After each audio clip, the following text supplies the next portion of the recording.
Yang terakhir, Ustadz, ada seorang muslim tetapi telinganya dan hatinya panas jika mendengar kata-kata bid'ah. Bagaimana menurut Ustadz, apakah itu kerasnya hati? Belum tentu. Mungkin dia keras, benci ketika mendengar kata-kata bid'ah karena dulunya pernah terluka dengan orang yang sering mengucapkan bid'ah dan melukai hati dia, sehingga dia trauma. Ada orang tidak selamanya bahwasanya dia membenci bid'ah itu karena dia hatinya keras, mungkin dia trauma. Ada orang yang dia sangka baik tapi ternyata orangnya kasar, dan ciri khasnya orang itu ketika kasar selalu ngomong bid'ah, bid'ah, bid'ah, sehingga akhirnya dia trauma. Atau bisa jadi karena dia belum berilmu. Atau yang ketiga, bisa jadi dia mendapatkan ilmu yang salah. Ketika dia diajarin kalau ada yang ngomong bid'ah itu berarti pahami itu bukan muslim Indonesia yang sebenarnya. Jadi macam-macam sebab orang itu kemudian membenci kata-kata bid'ah. Maka kewajiban kita tetap menyampaikan dengan kalimat yang baik, menyampaikan dengan kalimat yang ma'ruf dan bersabar atas ketidaksabaran mereka. Karena sesungguhnya mengingatkan mereka tentang kesalahan mereka bukan perkara yang gampang, perkara yang susah. Coba Pak, saya pernah sholat soft. Sebagaimana soft kita kan sudah ngerti, soft itu harus rapat, lurus. Bahu bertemu dengan bahu, kelingking kaki bertemu dengan kelingking kaki.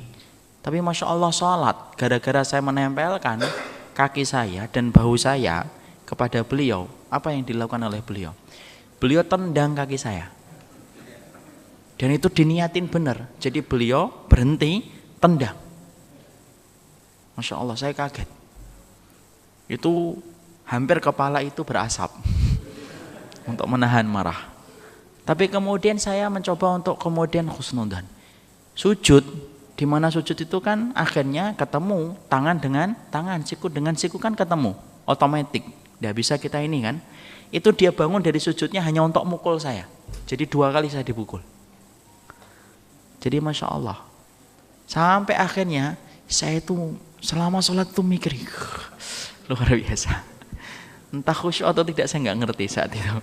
Tapi yang jelas saya didolimi 2 kali, dipukul. Selesai karena qadarullah saya masbuk, akhirnya saya meneruskan. Beliau langsung kemudian ke belakang. Selesai, saya lihat dia sholat sunnah di belakang. Maksud saya ingin ketemu untuk bertanya, apa maksudnya sampai mukul saya? Ya, qadarullah ketika saya lagi zikir, saya lihat ke belakang sudah tidak ada. Saya cari ke belakang tidak ada. Sampai sekarang tidak pernah ketemu kembali. Saya tanya sama salah satu di antara jamaah di situ, memang sukanya nendang sama yang menempelkan kakinya ke kakinya dia, dan sukanya mukul bagi yang menempelkan lututnya dengan lututnya dia ketika sujud.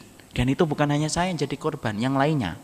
Makanya orang di sana kalau sholat tidak mau samping dia, mereka pingin cari soft yang lain daripada samping sama dia. Rata-rata yang samping sama dia adalah orang-orang yang baru musafir. Jadi Masya Allah, saya khusnudzon. Setelah kemudian itu saya khusnudzon. Mungkin beliaunya itu pernah mendengar orang ngajarin dia, kalau ada yang suka nempel-nempelin, tendang saja, diamalkan apa adanya. Masya Allah, padahal sepuh Pak orangnya, sepuh. Karena pas ketika dia sujud saya lihat itu sepuh orangnya. Jadi Masya Allah, belum tentu dia melakukan itu karena sengaja, tapi karena mungkin saja karena dia mendapatkan pengajaran yang salah. Mungkin dia mendapatkan contoh yang salah sampai kemudian melakukan hal yang semacam itu. Kewajiban kita bukan kemudian membalas dengan yang sama, tapi kewajiban kita adalah bersabar atas kejahilan orang-orang di sekitar kita ketika mereka belum paham. Susah Ustadz, memang susah. Yang namanya hidup di dunia itu memang susah. Kalau pengen enak, nanti di akhirat bukan di dunia.